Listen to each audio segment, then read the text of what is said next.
Brothers and sisters, look upon this map.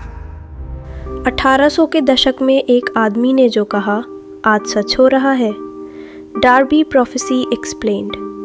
क्या आप कल्पना कर सकते हैं एक ऐसा समय जब यहूदियों का कोई देश नहीं था, वे पूरी दुनिया में बिखरे हुए थे और किसी को ये उम्मीद भी नहीं थी कि वे कभी वापस लौटेंगे।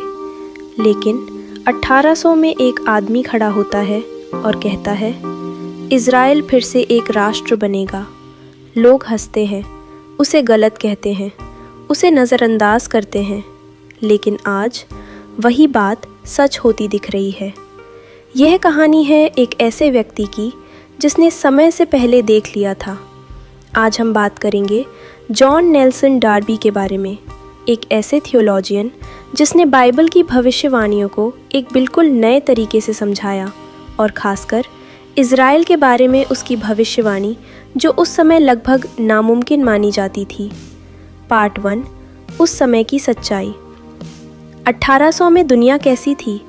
यहूदी लोग बिखरे हुए थे, उनका कोई देश नहीं था, यरूशलेम किसी और साम्राज्य के अधीन था। कोई भी ये सोच भी नहीं सकता था कि एक दिन यहूदी वापस आएंगे और अपना देश बनाएंगे। ये सिर्फ एक सपना लगता था या शायद एक असंभव कल्पना। पार्ट 2, डार्बी का दावा। लेकिन डार्बी ने क्या कहा? उसने 3 बड़ी बातें कहीं। 1, इज़राइल ख़त्म नहीं हुआ है, चर्च ने इज़राइल को रिप्लेस नहीं किया।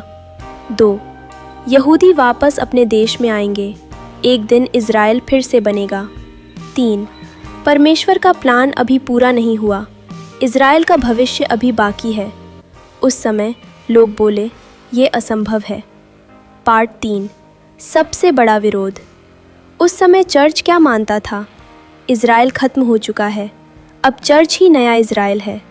डार्बी ने कहा नहीं, परमेश्वर अपने वादे नहीं तोड़ता। यही वजह थी कि लोग उससे असहमत हुए, उसे रिजेक्ट किया गया, उसकी टीचिंग को एक्सट्रीम माना गया। पार्ट 4, इतिहास बदलता है। फिर समय बीतता है, साल गुज़रते हैं और फिर 1948 एक शॉकिंग घटना होती है।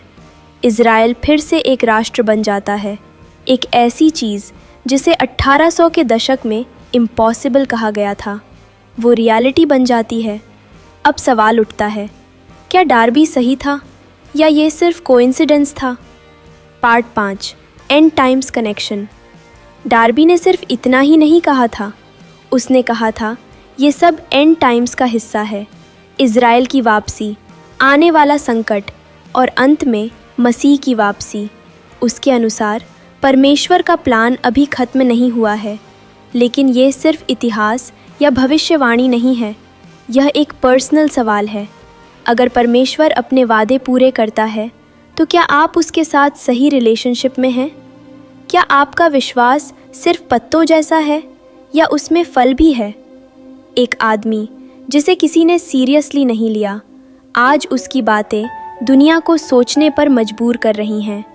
क्या हम भी वही गलती कर रहे हैं जो लोगों ने 1800 में की थी? अगर आपको ये वीडियो सोचने पर मजबूर करे तो इसे शेयर करें, क्योंकि सच्चाई कभी छुपी नहीं रहती।